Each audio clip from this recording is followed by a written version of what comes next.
Well, hello, everybody, and welcome once again. This is Syracuse Sports. Brent Axe, Emily Leiker, and we've got a jam-packed football edition of Syracuse Sports for you. Mailbag time. Our Syracuse Sports Insiders have sent us some terrific questions, and you're saying to yourself, but hey, I want to ask you guys questions. Well, it's time to become a Syracuse Sports Insider, my friends. Just text the word orange to 315-847-3895. 2-week free trial, just $3.99 a month after that. Text me anytime. Your thoughts, your opinions, your questions, not only on Syracuse football, but all matters of Syracuse sports, and an all mailbag edition from questions sent by our Syracuse Sports Insiders is coming up. We've got a couple of really fun sound bites to listen to. Emily, I think that Ross Douglas is, these guys are always talking about competing, right?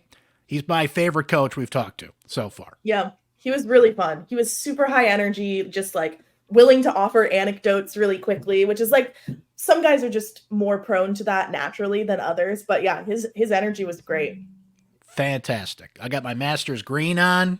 I'm ready for Jim Nance to whisper at me for the next 4 days. Very excited about that.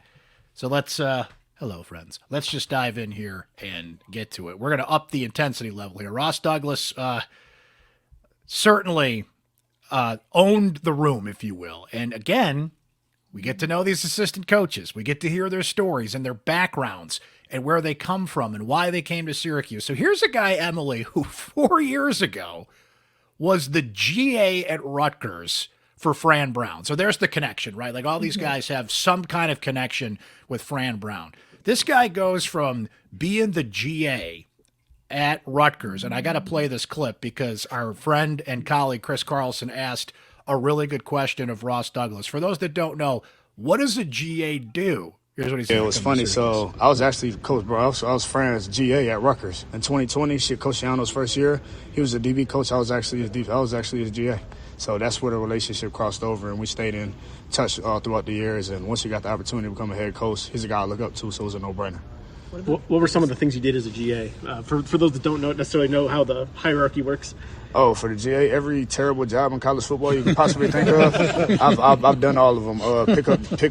Make airport runs, pick up drunk recruits from official visits, chauffeur parents around, set up the head coach's house for donor events. Do everything possible can after the big high school camps we have at like 12 o'clock at night. Pick up the trash around the field. Any possible terrible job you could think of, I did it. And monitor class check, monitor study hall. So also I could coach football, but I did that to my best of ability. And luckily, I'm here where I am now. But did every terrible job in college football you can think of. Emily, that's when he's 4 years ago. So he's 25. He's 29 years old now. He goes from working with the greatest coach in the history of football, Bill Belichick, here to Syracuse. He has had quite a path here. And now I know what a GA does. So thank you for that, Coach Douglas. When he dropped the line about picking up drunk recruits from across campus, I was like, you can feel like all the like everyone be like, oh, like that's just like not something you hear guys into saying, but like everyone knows it happens, right? Like 29 years old and on this staff. Yeah, that was a funny story. And I think we all know it happens, but now to have somebody kind of like, these guys party a little bit when they come visit at this point. Trevor Payne, let me go to him real quick because he gave us a sense of what kind of coach Douglas is. I think he's more like active with us on the field. Like he's out there doing the drills with us, and I've never seen a coach do that before. He's like, it's like he still could be out there practicing with us today. So he was wearing his cleats. So that tells you not every coach is out there wearing cleats on the field, and he does look like he could be out there running those drills. And to hear Trevor explain it, he literally is out there running the drills with these guys. And here's what he said about his receiver group he's working with. We have a couple younger center players. Daryl Gill is stepping up. Yazid Haynes is doing his thing. Teron Hill, an early enrolled freshman, he's making strides. And then we got old guys, too. Like we got Amari Hatcher. We got Jackson Meeks, who transferred in from Georgia. We got Trevor Pena. So we got a good mix of old guys and young guys with something to prove. So we're just out here every day trying to get better. When you work for New England, we're going to ask you Bill Belichick stories. You have to, right? Right. And he told a couple really good stories about his time in New England. So let's listen to this first one, just working with Belichick himself. Coach Belichick's the ultimate professional. I mean, he's won 6 Super Bowls as a head coach, 2 as a defensive coordinator, coached in 9 as a head coach. So he's a guy just seeing what he puts in every single day. Like, he was always the first one in, last one to leave, and just how much detail and how much film study and how much he really watched. Like, if you have a conversation with him, he's like a living encyclopedia of football, because he was a coaching since the 1970s, way longer than I've been alive. So he literally, like, it was incredible. Like, we'd be playing a team, like, he could get the whole depth chart, and he could tell you where everyone went to college, their height, their weight, their speed, their measurables, their strengths, their weaknesses. He knew everybody in the NFL, because he was also the GM, so he had to scout all these guys too. So it was just crazy how much knowledge he knew. But my first year there, I was his defensive quality control, so I did everything with him, and he taught me a lot of football. So the lessons I learned from him are endless. I'm trying to apply them here every day. So we've heard a lot of people say that, right, Emily? You work with Belichick. He's a genius. He knows things. His work ethic. He's the first one in. He's the last one out. A walking encyclopedia of football. But the stories get better here as Ross's role with the Patriots evolved. Here's another clip. I remember my first time, because I was a defensive quality control coach, and we have to run a scout team. So, you know, you have to show the guys the card, and you got to run back. And I swear, I was like 25 yards behind the play, and Coach is behind the offense. She's like, Ross, get the F back. Get the F back. I said, Coach, I'm 25 yards deep. So I literally ran to the end zone and sprinted in like 60 yards after the play was done. So that was kind of a little funny story. So there's we asked, can you share a story from Belichick? And that's one he could share, right? The interaction there. I believe you asked this question too, Emily, about how did you switch from a defensive focus to being a wide receiver coach? And this is how this kind of thing goes down. The conversation was actually funny, so I'm gonna tell you the real about the conversation. So the way the Patriots kind of did everything, they brought you in for your first year, and they had an option to renew you for 2 more years. So I was walking back with a cafeteria, and I had a burrito. I don't know why I bit off the right corner. That was just what I did at the time. So I'm walking back with a burrito in my hand, and Coach Belichick stops me up. He's like, "Hey, Ross, I come in my office." I'm like, "Oh, dang. Is he about to tell me, like, thank you for a year, I'm out of here?" So he pulls me in, and he was just like, "Yeah, you know, you did a heck of a job for the defense last year. You did a good job helping Coach Pellegrino, Coach Belichick with the Coach Brian Belichick, his son with the secondary." He was like, "So Coach McDaniels left and took the head coaching job for the Las Vegas Raiders, and there was a couple spots open on the offensive staff." And he was like, "You know, a good coach could coach anything." He was like, "What do you think about coaching wide receivers?" And I mean, I wasn't gonna say no. I was about to get promoted, so I was like, "Yeah, I'll coach them wide receivers." So that's kind of how it happened. And my whole first year there, I was blessed because on our offensive staff, I had Coach Nick Caley, who's the tight ends coach for the LA Rams, you know, Troy Brown, Patriots legend. We all kind of worked together, and we put together the passing game, and they helped me with everything. And then I had a good group of players, man. I mean, Jacoby Myers, Devontae Parker, Nelson Aguilar, you know, Tyquan Thornton was a rookie. I had Ty Montgomery. I had a really good group of players who, some with Kendrick Bourne, I don't want to leave him out. Those guys really embraced me, and we put in a lot of work in together, and we had some success. So it was a good thing, and I'm thankful for Coach Belichick for giving me that opportunity and believing in me. So, Emily, a lot of fun to talk to. And one thing that stands out, 29 years old, as we noted, Nick Williams, we talked to him the other day. He's 33 and mentioned how he speaks the same language. He listens to the same music with these guys. It feels like Ross is on that same vein and how he can connect with these guys and how his message can get through. Right. Yeah. I mean, it's funny because there are guys in college football still who are like only a few years younger than him, and he's 4 years into his coaching career. I mean, I think of the kid that's in his 8th year or whatever at Miami. But yeah, I mean, great energy from him. The energy you see from him on the field. He is one of those guys who's like very hands-on with his position group. I watched him out there today running the routes before he started the drills so that the wide receivers could see, okay, this is exactly what we're doing. This is how I want you to do it. And then he's right there next to them the whole time they go through it. He doesn't step away. He doesn't watch from afar. None of that stuff. So energy was great. He shook all of our hands afterwards as he was leaving, thanked us, all of that. So yeah, good energy. And there's been good energy from everyone, but it was fun. He was fun. All these guys have been a lot of fun to talk to. Thankful for the opportunity, it seems, to say hello and get their message out and tell some good stories here. And we've got a couple more coaches to go, but he's got the belt so far. He's been my favorite assistant coach to talk with. To your questions, ladies and gentlemen, and they came in via our Syracuse Sports text line. Become a Syracuse Sports Insider today, so you can send us your questions anytime on Syracuse football. You get quotes when we get out of media sessions right away, instant observations from practice when we walk out, and you got some basketball tidbits this week with some transfers that were coming in that we told you about first, and some other tidbits about the Syracuse basketball team and so much more. So being a Syracuse Sports Insider, cannot recommend it enough, friends. Emily, we got, probably about 15 questions about the offensive line. So I'm just going to put it in a broad category here, the offensive line, and hopefully we'll address as many of your questions as we can here. So thanks to Emily for being a Hawkeye at practice and helping me out with this today. So here's what we can come with at this point that we think is the first team. And I would like to stress that this is fluid. We could go to the next practice and this could be completely different, right? Mm-hmm. But here's what we saw today. Going from left to right tackle, Enrique Cruz Jr., Jacob Bradford, Jean-Ray Reed at center, Mark Petrie at right guard, and Demetrius Weatherspoon, the transfer from Howard, who's 6'7", 335 pounds, at right tackle. Now, it should be noted that David Wollabaugh is usually in this spot, got hurt last year. And let's stop there, Emily, because you talked with David Wollabaugh today and got a pretty interesting update on his situation. Yeah, so David broke his fibula in that week 2 game when Aronde Gadsden was also injured last year. That was a rough one for Syracuse to come out of. Broke his fibula because of the nature of the break. A couple of the ligaments and stuff got messed up around it. So he had surgery. We knew he was out for the season. But then today he shared that he had gotten back into the routine of things, was running again, was working out in January, and just wasn't feeling quite right with how he was moving and how his ankle was doing. And so went back in for a checkup and found out that the injury hadn't healed the way it was supposed to, and went back in for another surgery. He went down to North Carolina. I'm not sure if he went to the same doctor that OG did, but that's where OG got his surgery done, was down in Charlotte. That's where a lot of players go and get surgery done.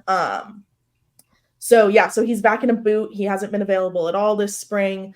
Said he's expected to be back by the start of fall camp. But yeah, that's kind of been a tough break for him. You know, you think you have one timeline on an injury and then you find out like, hey, maybe I don't. So he's going to have to go through essentially what he went through last season, because he was a summer transfer coming from Kentucky, came in that second portal window. So we had summer workouts, but then really he fought for his spot in 4 weeks of fall camp, and he did earn a starting spot at right tackle.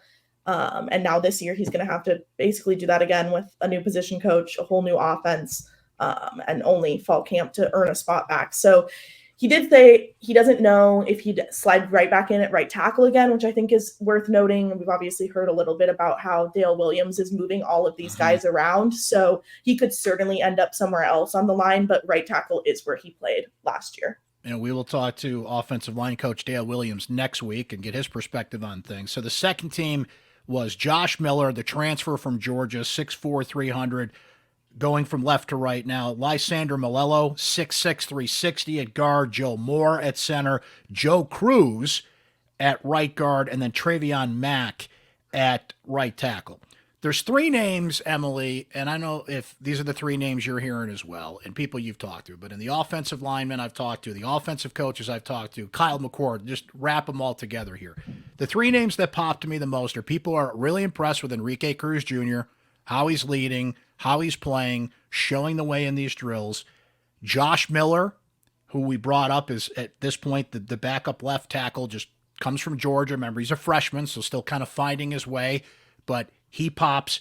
And I'm going to offer my observation on this, but he's also a name that's come up a lot. People are really impressed with Joe Cruz and the progress he's made from last year to this year. Still a young player, remember. 6'5", 302.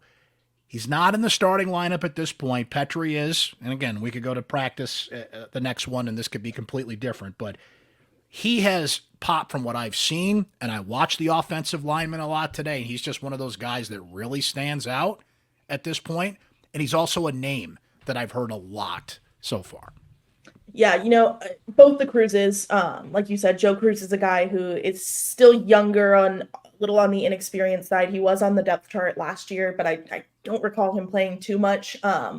He is one of those guys we've heard in practice, but I think Enrique Cruz he has been the guy that we've talked about for 2 years now a little bit, but like now he is the veteran in this room. And I don't know if he's like technically he probably is the veteran by snap count. Maybe Jacob Bradford gives him a little bit of a run for the money there. There are some other guys who have been in the room around the same amount of time, but Enrique Cruz gives off the I'm the leader of this position group vibe. Like he is the guy in that room. And obviously this is a room that's gone through a lot of change in the last 2 seasons. Had Chris Bleich here as a veteran last year, but now he's gone.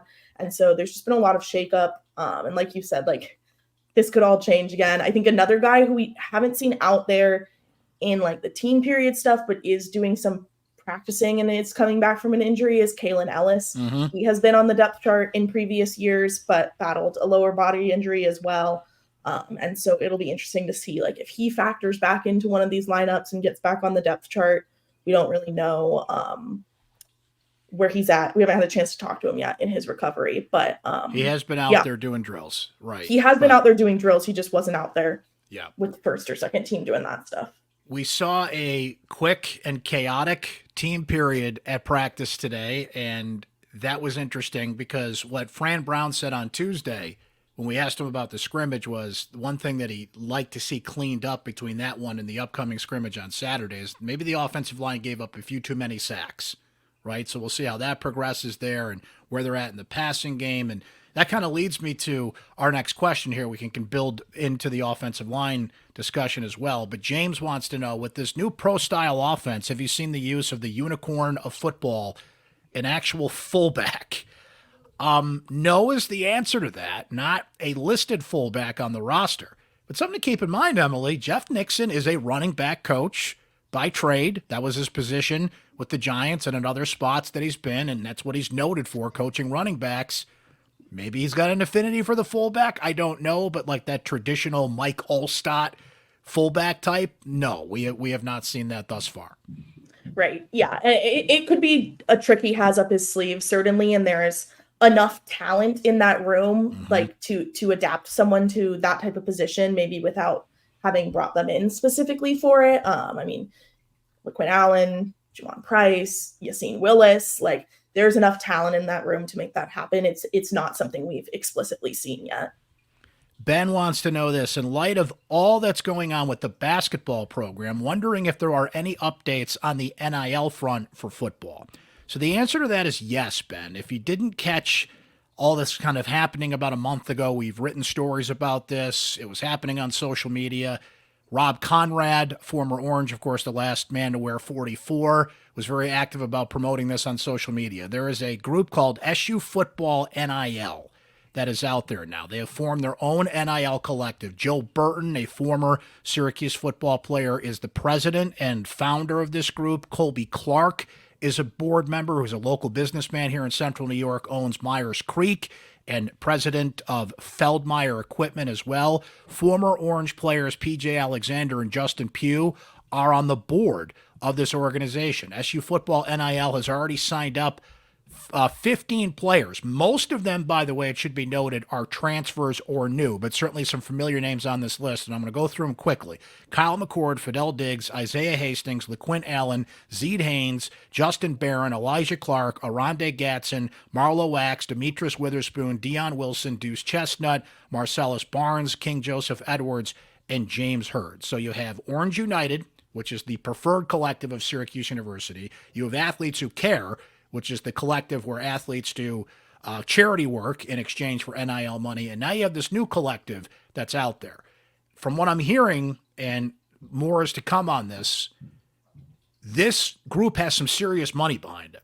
And that was where it was born from. They were kind of frustrated with what they were seeing in some other collectives out there. And Emily, you've seen this firsthand as a active trivia participant at Myers Creek. Like, Kyle McCord, Fidel Diggs, they're making appearances there, and it feels like there's already some serious money behind this. Kyle McCord came to Syracuse not only to play, but he was given the biggest opportunity NIL-wise, right? And this group was certainly a part of that and helped land him here. Right. I mean, you'd have to be a fool to think that all of these guys who came in as much as they do have relationships with Brown and wanted to play for him, like there was also NIL money involved. Like, of course, yeah. But yeah, I mean, I think the interesting thing with SU football NIL is it seems more aimed at kind of like the corporate sponsorship type angle, which is where you get those, you're able to produce those really big deals from. And so having the Myers Creek owner on that kind of is an interesting angle of getting a local business guy who knows a lot of local businesses involved in a way that maybe some of the other collectives can't. You know, like Orange United is very much aimed at like the fan, the small time donor, the person who can chip in like $25 a month, but can't chip in 25,000 or whatever it is. So that's certainly an interesting thing. Now, I think the big thing that is a growing talking point in terms of like the NIL conversation is that these are not one-time investments. Like you have to keep raising 4 million, 5 million, I think is around what their goal is every single year. Mm-hmm. It is not like we're paying a group of guys once and all is going to be good, or like we're putting this money in once and everything's going to be fine. That is an investment you have to make every year. And so it'll be interesting to see how consistent they're able to keep that and just what that looks like 5 years from now, I guess. And that's a great point, because the three collectives have three different missions, right? Orange United, you can donate as much as you want, but it's kind of like the Netflix for football fans. You can spend $10.99 a month or $25 a month, whatever the case may be. So you feel like you're contributing to something. You can select the sport, and I believe down to the athlete that you want to donate. Athletes Who Care is charity driven, whereas this, they are certainly seeking a corporate big-time donation, big chunks of money that do fuel these deals. You know, we're talking about individual players at this point. You mentioned the collective of you want about 4, 5, 6 million a year, depending on what it is. Like some individual guys are probably going to pull in probably $400,000-$500,000. Right. You know, like that's the Kyle McCord range that we're talking about here, the quarterback and the big-time names that come in there. So something to keep in mind. There is a new collective out there, and this crazy world of name, image, and likeness in sports, that conversation is only going to get more intense. Michael wants to know, and I'll toss this to you, Emily, what do you think the biggest differences have been between the last few years and now to minimize injuries? You know, we've talked about it a lot already this spring. It's just, I think there's been an overhaul of the strength and conditioning program and how they operate that and what the goals and the focuses are there. You know, one thing I had heard under the Dino regime was that a lot of people weren't super satisfied with the strength and conditioning program and how that was being run. And coming in now, like everything you hear about them is positive. Like the guys love the four main guys in there, which is, oh gosh, I'm blanking on everyone's name. Stack Williams, Jordan Barber. What are the other two? Help me out, Brent. I will look it up as we speak because I am forgetting myself. There's so many new names around that we're getting to know as well. Yeah. And we talked to them the very first week. So now I'm like, okay, but Brent will look that up as I keep talking. And I think one thing within the strength and conditioning program specifically aimed at injuries that we've heard from players is there is a specialized focus on mobility. And then today we heard from David Wollabaugh, there's also like a specialized focus or an increased focus on like immediate post-practice recovery, like getting guys in the cold tub right after practice and getting them to reset their bodies. Wollabaugh said that they did yoga after the scrimmage the other day. That was kind of like their cool down and to get out of it. That's obviously different. That's different. My strength and conditioning coach in high school, I played soccer in high school, and he used to have our football team and all of our teams do yoga like once a month, not every week, but we did yoga and that was always fun.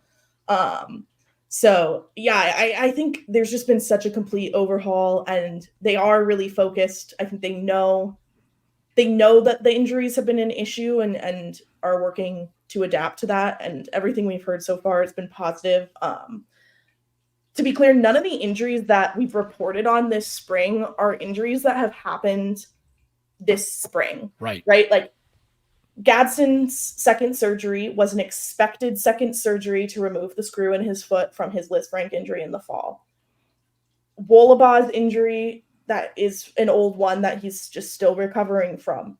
Meeks' injury, which is like the new one that we heard about earlier this week, Brown said that that's something that he had been dealing with at Georgia, and they just didn't know how serious it was. And when they got here and He's looked at it more, right. So like, it's not like any of those things, just because we reported them this week and we're finally able to talk to guys and hear what was going on there or whatever, that those are new things and that this strength and conditioning staff is still dealing with that. Like, knock on wood, like there hasn't been anything serious in spring camp that we've seen, either like firsthand seeing someone get injured, which has happened in the past.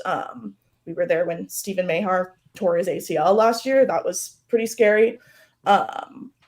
Or even just like coming into practice and seeing like someone new on the sideline who's out for the day. So everything seems to be going well in that regard so far. Yeah, I would add Cornell Perry, Syracuse defensive back. He was running around today without his helmet on. He was going through, I believe, upper body injury protocol. I'm not sure if it's concussion protocol, but we were at a practice and he was talking to the trainer, and I think they're kind of working on him. Doesn't seem to be anything serious. He was in full uniform besides that. And here you go, Emily. You got Chad Smith, Jordan Barber, Stack Williams, and Nick Razuja, I believe is how you say that. Pardon me if I am mispronouncing that name. And I have to agree with what you said, and this is just what we're hearing so far in this young honeymoon period. But these players love how intense it is. They want to bulk up these guys to help prevent those injuries, per the question. That doesn't, relate to everything. You can be the most stacked dude in the world and tear your ACL. That's just an unfortunate thing that can happen. But I heard that Fran Brown came in, and the word that was described to me was horrified at what he saw in the training program, and that has been a huge difference so far. You see it in how bigger the players are, how faster some of the players are. Trevor Pena was even saying today, like, he didn't need to bulk up, but maintain weight and the intensity. Trevor also talked about, Emily, how they're all working out together in the weight room, whereas maybe before it was certain groups that would go in, maybe position groups. They're all together. The dart, we keep hearing about attention to detail. That even applies in the weight room here. And that's something that goes to our next question here from Glenn, who says, can you compare the actual state of the team with Fran Brown's vision when he started? In other words, how has the coach Fran plan been since the rollout on day one? Well, I'll say this. We hear dart all the time. So he is sticking with that. Detailed, accountable, relatable, and not relatable. Relentless. Relentless. I screwed that up. Detailed, accountable, relentless. No, relentless and tough. I don't know why that came out of my mouth, right? The other thing is he's showing receipts, right? Sometimes a coach comes in and says, here's my vision. That's what Dino Babers did. Close your eyes. Here's the vision. And you don't see the receipts right away. The receipts are there. Syracuse has a top 10 recruiting class in the country. Now, again, you get credit for the number of players in your class that moves you up the rankings, but they have 12 commitments for the class of 2025. We mentioned some of those transfers that have come in, what we're seeing in practice, the style of play. Like, already here, just a few months into the Fran Brown era, we have gotten a real sense of it. We have heard details from Coach Brown on certain things that we didn't get in the previous organization, hearing from the assistant coaches. So the best way I can answer that, Glenn, without having seen a game of real football, is he has shown receipts on what that vision was from day one. Our guy Rockin' Ron with this question, Emily, with the second transfer portal coming soon, do you see any position of need we should be looking for? And that is interesting because the portal opens Monday and camp does not end until the spring game on Saturday. Yeah.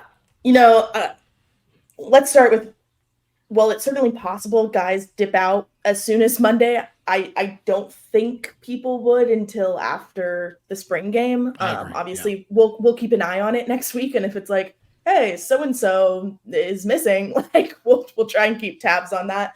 But I would expect like that this first week to be pretty quiet for Syracuse in terms of departures.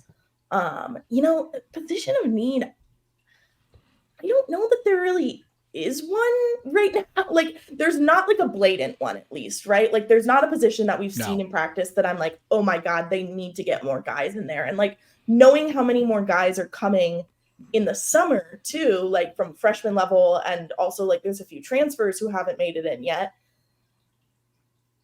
Like there's not a blatant position like in years past where we would have been like, yeah, they need more depth at the O-line, or they need this, or they need that. Now we'll see what happens and who decides to leave, and then that will kind of inform that a little bit. Like if 5 O-linemen leave, then yes, they're going to need to bring in more O-linemen again. Or like if 3 wide receivers leave, yeah, they're going to need to bring in more wide receivers. But like as of today, like there's not a position that I'm like, they need to be going after this in the portal. I'll say this.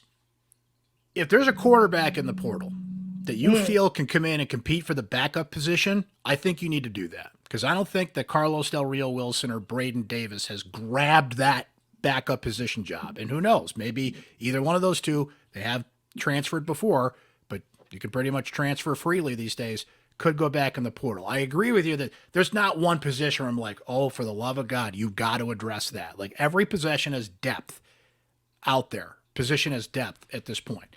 But you could always use more offensive linemen. And really the answer to that is going to come when we see who leaves, because inevitably there's going to be some people who leave. So all of a sudden you're down 3 offensive linemen or a couple defensive linemen, whatever the case may be, right?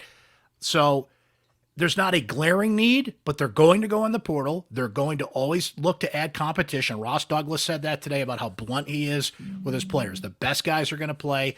But if there's a quarterback that goes in that portal that you feel can solidify the backup position, because remember, coming in is Jakari Williams, who's a talented player, but he is a freshman, and I think it's a lot to put on his plate to compete, and A.J. Miller, who's a preferred walk-on.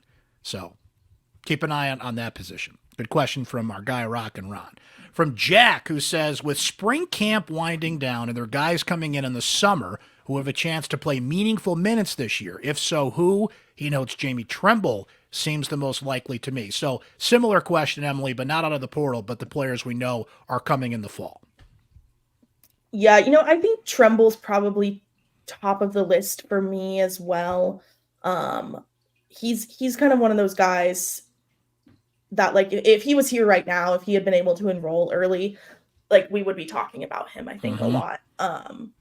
Otherwise, Emmanuel Ross, that's the New Jersey wide receiver who flipped from Stanford to Syracuse after Fran Brown came. He's a 4-star. I think he could certainly find his way on the field. Wide receiver, there's a lot of switching out and a lot of guys get playing time at that position. But I think the guys we are going to see the most are already here. They're guys like Marcellus Barnes and Yassine Willis. Like, those are the 2 guys that are going to be true freshmen. Like, and that's just how it is. And you know what? They get a leg up because they're here in the spring and they get more work in. Like, all of these guys that come in the summer, regardless of how talented they are, do have catching up to do in terms of being in a college diet program, being in a college strength and conditioning program. Like, they put them on those things once they commit and like ask them to do things with their own trainers back home and follow things. But there is just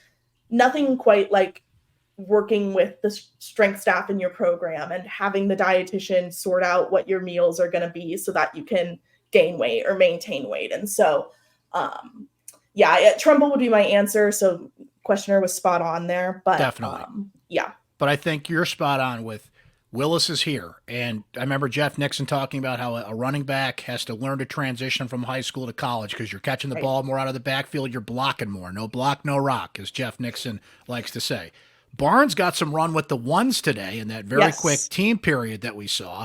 And he's a name I keep hearing from people left and right how impressive he's been. Trevor Pena said it today that he hasn't seen a freshman come in at that position that's as technically sound as Marcellus Barnes is. Ross is a great choice. So it's going to be an interesting mix of the transfers and the freshmen who come in. But you need that leg up. Another name that we haven't seen break through, but certainly was prominent in NIL. He's prominent on social media and could maybe play his way onto the field and has an advantage by being here, is King Joseph Edwards on the defensive line as well. Couple more questions, some great stuff from our Syracuse Sports Insiders as it continues here. One from Jerry who says, what is the base offensive package going to be? Traditional to 2 tight ends, more 3 to 4 wide with some empty backfield, 5 wides. Where are we going here? If I had to pare it down, Jerry, I would kind of go that 3-4 wide traditional pro style look. Jeff Nixon has said a couple of things when we had the opportunity to talk to him. He wants balance on the offense, and they're going to throw to the tight end. And God bless that man for that. So I think we're going to see a little bit of everything, but just think of your typical 3-4 wide base in a pro style offense, and that's kind of the foundation they rest on.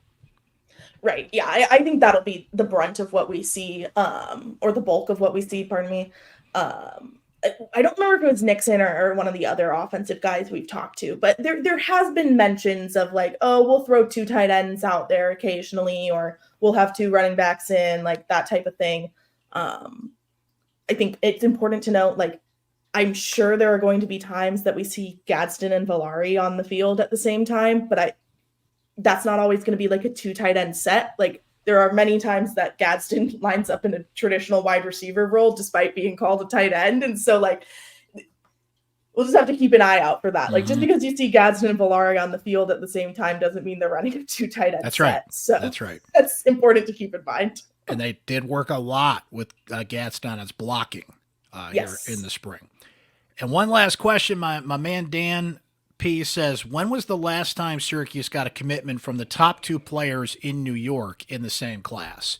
Now, this really depends on which recruiting service you put your stock into, and there's a few different ones here. But no matter which one you look at, Emily, there are New York commitments, there are top New York commitments, and there is more of a New York state of mind, to steal a song, at practice. The recruits that are visiting, there are players from a lot of New York State schools there.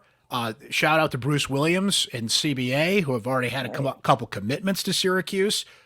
A first offer that went out to an offensive lineman who's 6'9", 363 pounds in the class of 2026 upcoming. These players are there every practice. So not only the commitments, going back to what we said earlier, Emily, about showing receipts, I did a quick look on this. Maybe some internet gurus can find this and point it out to me in case I'm missing one here. But I can't remember at this point in the recruiting cycle Syracuse having this many commitments from the top players in the state of New York since they started really doing this recruiting rankings. Yeah, I'll go ahead and shout out who the New York guys currently committed are and where they are in the 247 Sports Composite, which is what we use, or at least I use most often, just because it aggregates all of the recruiting sites. So you kind of get a more balanced picture of where these guys are. Darian Williams, who is a CBA wide receiver, he is the number 3 player in the state. And then you have Jordan Gibbs, who is a cornerback from Longwood down in Middle Island. He's the number 4 player. Javon Lawrence, another cornerback from North Rockland. He's number 5. Another CBA, Matthew Hahn, offensive tackle. He is number 6.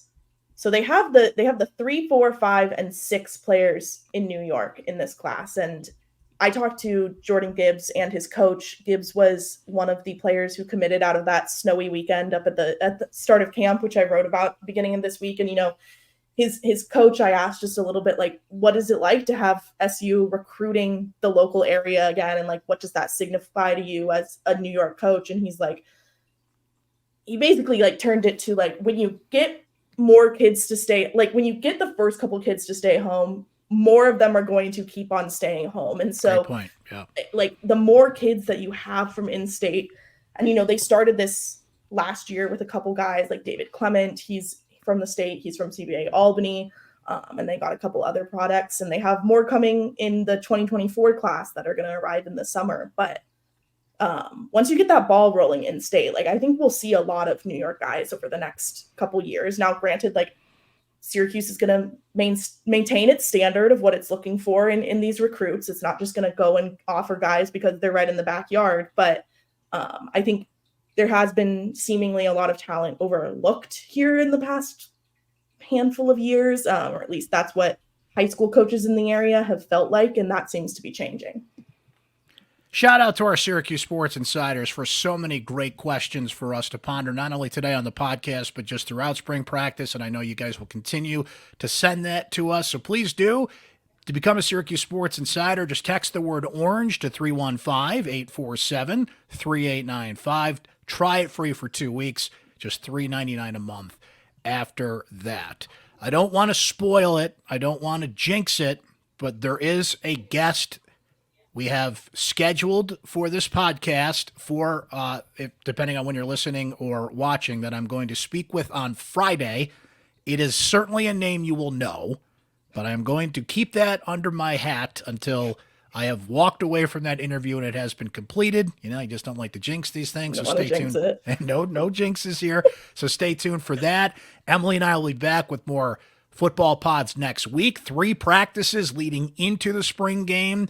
We've got some big plans for the spring game as well, so we'll tell you more about that when we get closer. So a lot of things cooking here. As we mentioned, the Syracuse basketball portal is big time. 2 big-time players coming in this weekend that I expect Syracuse to get commitments from both. So we will be discussing that on the pod, plus lacrosse coming down the home stretch here. So much to listen to and watch here on Syracuse Sports. So please subscribe wherever you get your podcasts or on YouTube as well. Our YouTube channel, Syracuse Orange Sports on syracuse.com. Until then, for Emily Leiker, I'm Brent Axe. This has been Syracuse Sports. We will talk to you next time, guys.